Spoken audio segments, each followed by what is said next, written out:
All right. Moving on to 50-50. You got any 50-50s? I'm just gonna go with this, man. It's been something that's been on our mind.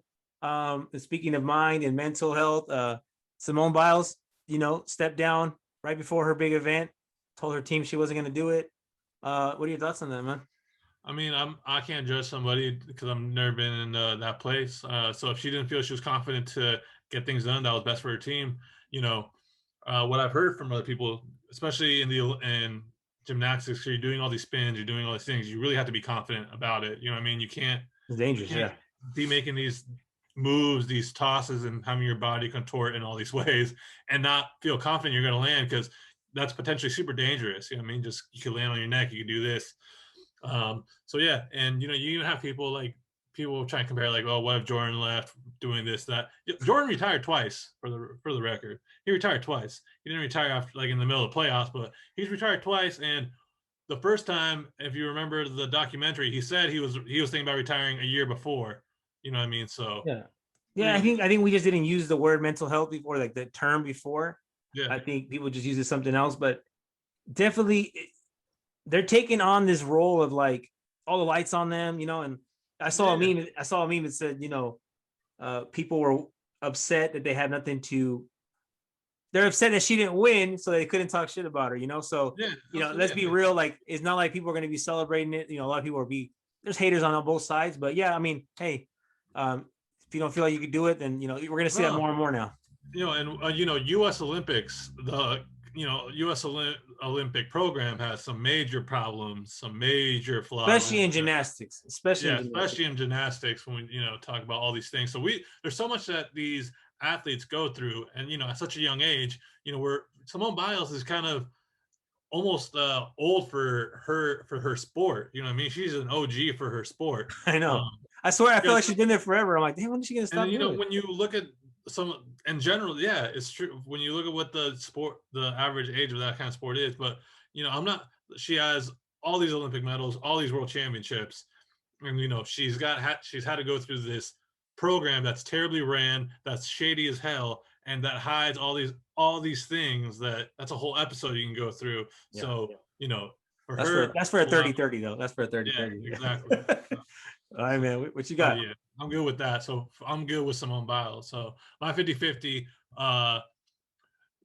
USA women's national team, where are you at? How are you feeling about them? Are you ready to give them out red card? Are you ready to play on? Or we need to get some physical cards, bro. Like, that's what we need to do, get some physical cards. They got a match up against the Netherlands World Cup finals rematch in the quarterfinals.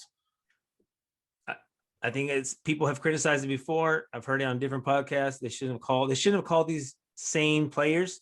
I think there's like a little bit of sense of like, it was too easy. I think Rapinoe even said it before. I don't know if they misquoted her, but she said that, this team is too good for the Olympic, tournament. So stuff like that. I don't know if the coach is the guy for that job. So I don't know, man. I think this is a good shaking go ahead and shake this tree a little bit and change things around in U.S. soccer for women's. I think, you beat up on your region. So like I told you before, they beat up on the region so much that they have no competition. These European countries, they already have the blueprint, how football really works, bro. So they're just going to take it to the women's game. It's not going to take long for these European countries to be better than the United States.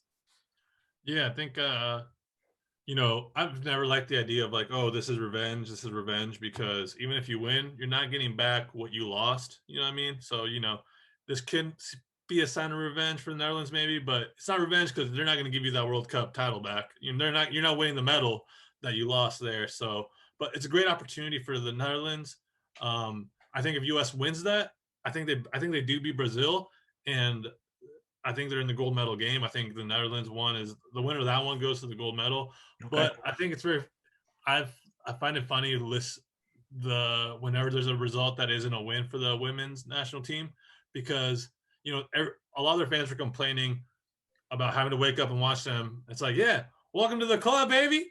This is what you knew here, because this is the way it is when your team isn't the world champions and winning game after game after game. They're not mad. You wake up at 1 o'clock. You wake up at 4 o'clock to watch your team possibly not get a result. They're not mad about that. They're mad about the result. Yeah, they're mad about the result. They're not mad about getting up because, I think they love watching the U.S. women just run over everybody, like I was saying before. And you just tied 2 games. You got shut out in 2 games.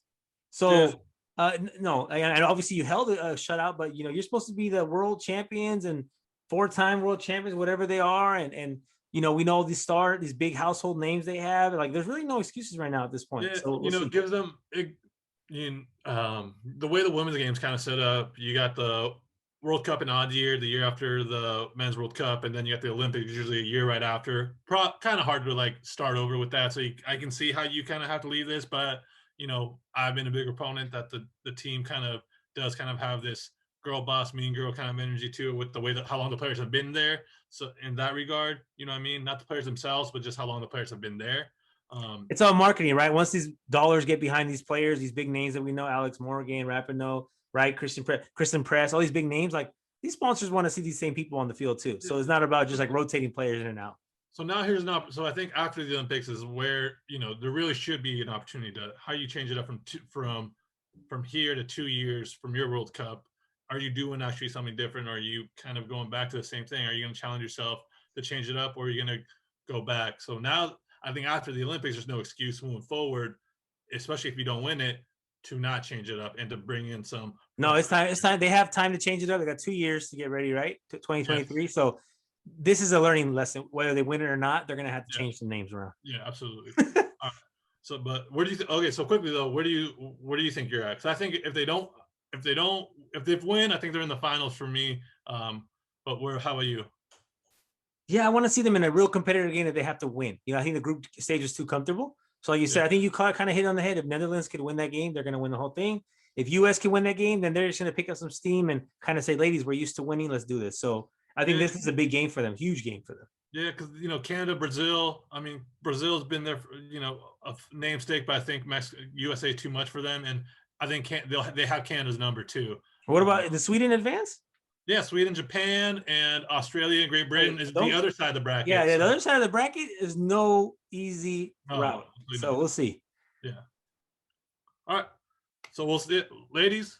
I have no problem waking up at either of those 2 days to watch these games. So for me, I don't know what these fans are complaining about, but that's just me. But yeah, I'll record it. Watch it at 6 a.m. when I get up. So, all right, there you go. Don't text me. So there you go. That's gonna be our episode for this week. Guti, thank you so much. Yeah, man. Any last words for you? Yeah, I just appreciate everybody who's been on this. We're at over 130 downloads. We're pushing towards our goal of 1 million. So keep it going. Yep. Thank you. So have fun in Vegas. Yeah. You're not just going there to gamble, right? You're going to the game.